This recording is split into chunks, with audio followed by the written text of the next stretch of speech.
Hello বন্ধুরা, দেখো এই দেখো আমার ফুল বাগিচা। এখানে সব কিছু আছে।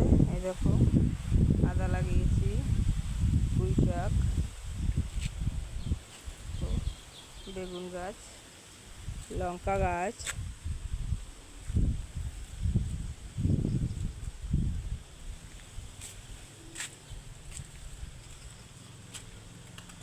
এটা দেখো পুদিনা পাতা,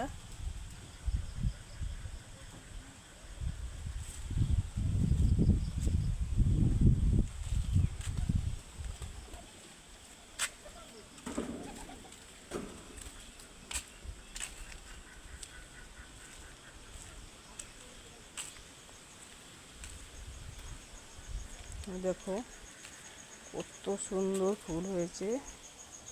এই দেখো এটাকে বলে চন্দ্রমল্লিকা। দেখো কত ফুল হয়েছে গাছে, গাছটা পুরো ভর্তি হয়ে গেছে। এই দেখো।